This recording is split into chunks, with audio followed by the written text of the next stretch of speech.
ಸುಳ್ಳಂತಲ್ಲ. ಆದರೆ ಅದೇನಿದ್ರು ನಮ್ಮಲ್ಲಿ ಅಂತಾರೆ ವಿಶೇಷ ಬಿಡುಗುಸ್ತಿ ಅಂತಾರೆ, ಅಷ್ಟು ಪ್ರಬಲ ಆಗಿರಲಿಲ್ಲ.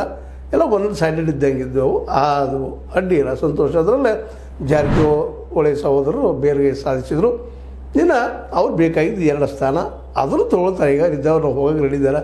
ರಾಜು ಕಾಗೆ ಅವರು ಈಗ ತಂತಿ ಮೇಲೆ ಕೂತಾರ, ಏನು ಸೌದಿ ಕಡೆ ಓಡ್ತಾರ, ಏನು ಜಾರಕಿಹೊಳಿ ಕಡೆ ಓಡ್ತಾರೆ ಅನ್ನೋದಕ್ಕೆ ಎಲ್ಲರೂ ನೋಡ್ತಾ ಇದ್ದಾರೆ. ಯಾಕೆ ನಾವು ಬಾಲ್ಯ ಮಿತ್ರರು ಹಾಗೆ ಹೀಗೆ ಪಾಪ ನಮ್ಮ ಸೌದಿಯವರು ಭಾಳಷ್ಟು ಮಾತಾಡಿದ್ದಾರೆ ಅವ್ರ ಸಲುವಾಗಿ.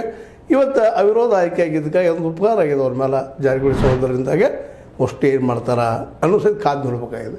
ಆಲ್ರೆಡಿ ನಾನು ಜಾರಕಿಹೊಳಿ ಜೊತೆ ಗುರುತಿಸ್ಕೊಳ್ತಾ ಇದ್ದೀನಿ ಸದ್ಯ ಸಣ್ಣವ್ರ ಜೊತೆಗೆ ಅಂತೇಳಿ ಅವ್ರು ಮಾತಾಡಿದ್ದು ನೋಡಿದ್ರೆ ಮೋಸ್ಟ್ಲಿ ಅವರು ಜಿಗಿತಾರೆ ಅನ್ನೋಂಥದ್ದು ಅದರಲ್ಲಿ 2 ಮಾತಿಲ್ಲ. ಇನ್ನು ನಮ್ಮ ಚಿಕ್ಕೋಡಿಂದ ಆಯ್ಕೆ ಆದಂಥ ಹುಕ್ಕೇರಿ ನಮ್ಮ ಗಣೇಶ್ ಹುಕ್ಕೇರಿ ಅವರು ಒಂದು ಕಡೆಗೆ ಅಪ್ಪ ಪ್ರಕಾಶ್ ಹುಕ್ಕೇರಿ ಅವರು ಕಾಂಗ್ರೆಸ್ಸಿಗರು, ಸತೀಶ್ ಜೊತೆಗೆ ಒಳ್ಳೆಯ ಸಂಬಂಧ ಇದ್ದಂಥವ್ರು.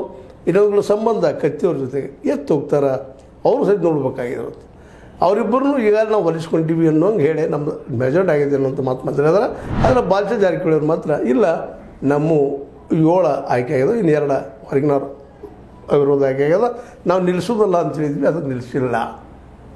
ಯಾವುದು ಕಾಗವಾಡ, ಹತ್ನಿ ಮತ್ತು ಚಿಕ್ಕೋಡಿ ಅದಕ್ಕೆ ಬಿಟ್ಟಿವಿ. ಅವರೆಲ್ಲ ಏಕೆ ಆದರು ಅಂದ್ರೆ ಒಂದು ನಾವು ನಿಮಗೆ ಉಪಕಾರ ಮಾಡಿದ್ವಿ ಅಂಥೇಳಿ ಪ್ರೀತಿಯಿಂದ ಹೇಳಿದ ಮಾತು. ಅದೇನಿರಲಿ, ಈ ಉಳಿದಿದ್ದು 7 ಕ್ಷೇತ್ರಗಳು ಅವು ಭಾಳ ಸ್ಟ್ರಾಂಗ್. ಯಾರು ಗೆದ್ದರೂ ಅದು ನಿಜವಾಗಿಯೂ DCC ಬ್ಯಾಂಕ್ ಚುನಾವಣೆ ಗೆದ್ದಂಗನ. ಅದರಲ್ಲೂ ಪ್ರಮುಖವಾಗಿದ್ದು ಯಾವುದಪ್ಪ ಅಂತಂದ್ರೆ ನಮಗೆ ಈ ಸದ್ಯ ನಮ್ಮೆಲ್ಲರ ಕಣ್ಮುಂದಿರೋದು ಹುಕ್ಕೇರಿ.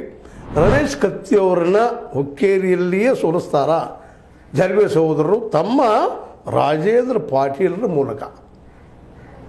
ಜಬರ್ದಸ್ತ್ ಖನ ಅದಾರೆ ಇಲ್ಲೇ ಕತ್ತಿಯವ್ರು ಗೆಲ್ಲಲೇಬೇಕಂತ ಅನಿವಾರ್ಯತೆ ಅವ್ರಿಗೆ ಅದ.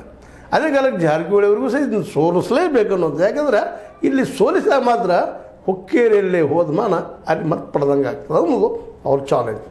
ಇದನ್ನು ಏನು ಮಾಡ್ತಾರ ಎಲ್ಲರೂ ಕುತೂಹಲದಿಂದ. ಇದರ ನಂತರ ಬರುವಂಥ 2ನೇದು ಜೊಲ್ಲೆ ಅವರು. ಜೊಲ್ಲೆ ಅವ್ರಿಗೆ ಗೆಲ್ಲಿಸಲೇಬೇಕಂತ